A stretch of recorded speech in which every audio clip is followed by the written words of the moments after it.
سب سے ضروری جو رشتہ اللہ تعالیٰ نے انسانوں میں قائم کیے ہیں ان میں خامند اور بیوی سب سے بڑا رشتہ ہے، سب سے اہم رشتہ ہے۔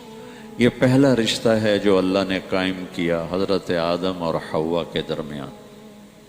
یہ آخری رشتہ ہے جو انسانوں میں قائم رہے گا جنت میں، ہر مرد اپنی بیوی کے ساتھ، ہر عورت اپنے خامند کے ساتھ، جوڑا جوڑا جوڑا جنت میں رہیں گے،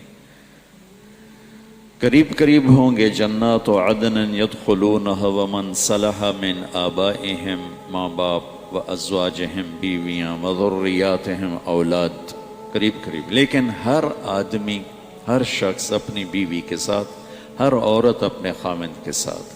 یہ رشتہ سب سے بڑا رشتہ ہے، سب سے اہم رشتہ ہے۔ قرآن نے جتنا اس رشتے پہ زور دیا ہے کسی رشتے پہ اتنا زور نہیں دیا۔ والدین کی خدمت اور حقوق کے لیے چند آیات، اولاد کی تربیت کے لیے چند آیات، باقی رشتوں کے لیے تھوڑی تھوڑی آیات ہیں، لیکن خامند اور بیوی کے رشتے کے لیے سینکڑوں آیات، پوری پوری سورت اتاری ہے۔ سورہ تحریم، خامند اور بیوی کا رشتہ، سورہ طلاق، خامند اور بیوی کا رشتہ، سورہ نساء، خامند اور بیوی کا رشتہ، سورہ بقرہ، آل عمران، اتنی تفصیل ہے۔ اگر اس ساری تفصیل کو جمع کیا جائے تو وہ کئی سو آیات بن جائیں گی، جس میں کہ اللہ تعالیٰ اس رشتے کو گزارنا کیسے ہے وہ سکھاتا ہے۔ ایک اس کی اہمیت کی وجہ سے، ایک اس کی کمزوری کی وجہ سے۔ اہمیت اس کی یہ ہے کہ یہ پہلا رشتہ اور آخری رشتہ ہے، اس سے آگے نسل بنتی، اس سے رشتے جنم لیتے ہیں۔ اولاد ہوتی ہے تو یہی خامند بیوی ماں باپ بن جاتے، آگے اولاد کی شادی ہوتی ہے تو یہی خامند بیوی دادا دادی نانا نانی بن جاتے ہیں، ساس سسر بن جاتے ہیں۔ اس سے سارے رشتے جنم لیتے ہیں۔ اور دوسری اس کی کمزوری ہے، باقی رشتے ٹوٹتے نہیں۔ باپ اور بیٹے کا رشتہ یہ ٹوٹتا نہیں، چاہے تعلق اچھا ہو یا برا ہو۔ بھائی اور بھائی کا رشتہ یہ ٹوٹتا نہیں، چاہے تعلق اچھا ہو یا برا ہو۔ بہن بھائی کا رشتہ یہ ٹوٹتا نہیں، چاہے بول چال ہو یا بند ہو۔ لیکن خامند اور بیوی کا رشتہ ایک بول پہ ٹوٹ جاتا ہے، ایک لفظ پہ ٹوٹ جاتا ہے، اور اللہ چاہتے ہیں کہ وہ حالت پیدا نہ ہو اور وہ صورتحال پیدا نہ ہو۔ اسے کیسے نکلنا ہے، اسے کیسے بچنا ہے؟ صورتیں بھری پڑی، زندگی کیسے گزارنی ہے، صورتیں بھری پڑی ہیں۔ اور بدقسمتی سے یہ رشتہ سب سے زیادہ اس وقت پس رہا ہے، جتنا یہ اہم ہے اتنا یہ پس رہا ہے۔ اور اس کی وجہ ہمارا جوائنٹ فیملی سسٹم ہے کہ وہیں باپ رہتا ہے، وہیں ماں رہتی ہے، وہیں بیٹا ہے، وہیں اس کی بیوی ہے، وہیں اس کی بہنیں ہیں، تو ایک کھچڑی پک جاتی ہے۔ کسی وقت میں یہ بہت اچھا سسٹم تھا کہ ایک دوسرے کے رشتوں کی پہچان تھی اور ایک دوسرے کے مددگار تھے، لیکن اب یہ جوائنٹ فیملی سسٹم ایک مصیبت بن چکا ہے کہ رشتوں کی پہچان نہیں، اور جتنے لوگ زیادہ ہوتے ہیں اتنی لڑائیاں زیادہ ہوتی ہیں۔ اس لیے آنے والی کا یہ حق ہے، آنے والی کا یہ حق ہے کہ طیب کا باپ مالدار آدمی ہے، یہ اس کی بیگم مطالبہ کرے کہ مجھے الگ رکھو، میں تمہارے ماں باپ کے ساتھ نہیں رہنا چاہتی، تو اس کے ذمے ہے یہ اس کو الگ گھر لے کر دے، تاکہ اگر کوئی جھگڑا ہو تو 2 میں ہو، 10 میں نہ ہو۔ چونکہ جوائنٹ فیملی سسٹم میں ایک قطرے کی جو بات ہوتی ہے نا وہ موج بن جاتی ہے، ایک تنکے کے برابر کی بات ہے نا وہ جنگل بن جاتی ہے۔ اور خاص طور پر ساس اور بہو کا جو رشتہ ہے یہ بہت مسخ ہو چکا ہے، یہ بڑا پیارا رشتہ ہے۔ میں نے اپنی بیٹیوں کو ڈولی میں بٹھا کے رخصت کر دیا، میرا گھر میری بیٹیوں سے خالی ہو گیا۔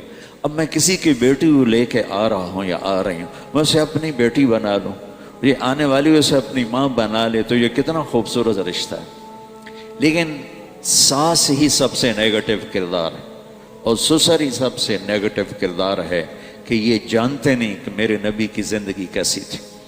میرے نبی نے مدینے کے صحابہ کو انصار کہتے ہیں، اور مکے کے صحابہ کو مہاجرین کہتے ہیں، تو ایک دفعہ میرے نبی نے اپنے مدینے والے ساتھیوں کی تعریف کرتے ہوئے یہ بات فرمائی کہ یہ جو میرے انصار مدینہ ہیں، یعنی مدینے والے، یہ بڑے عالی شان لوگ ہیں۔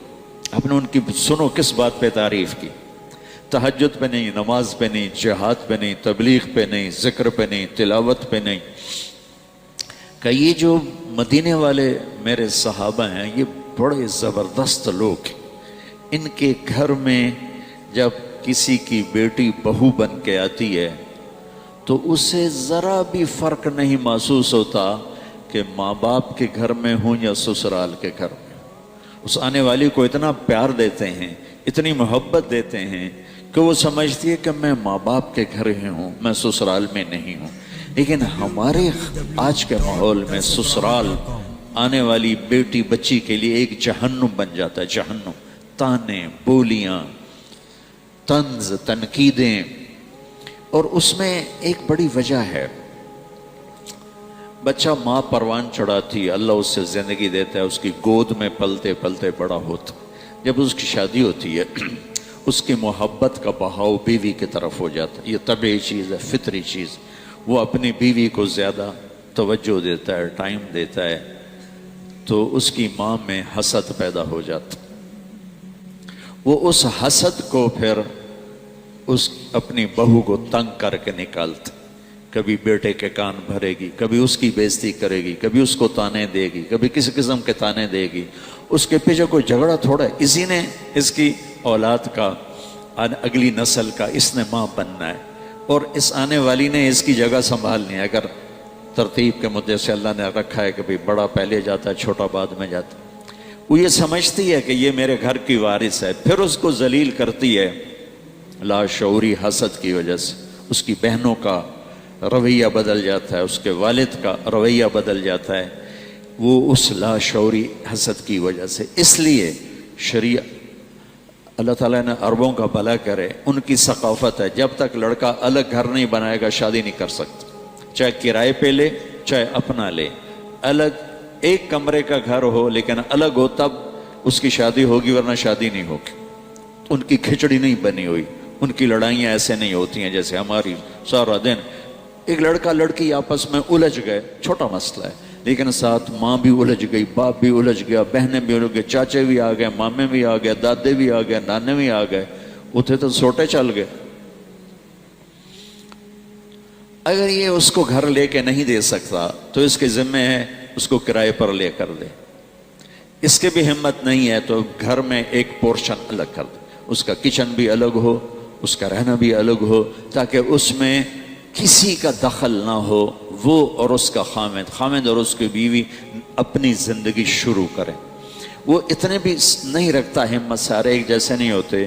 ایک کمرہ، ایک کچن، ایک ٹوائلٹ، یہ آنے والی لڑکی کا حق واجب ہے، یہ حق واجب۔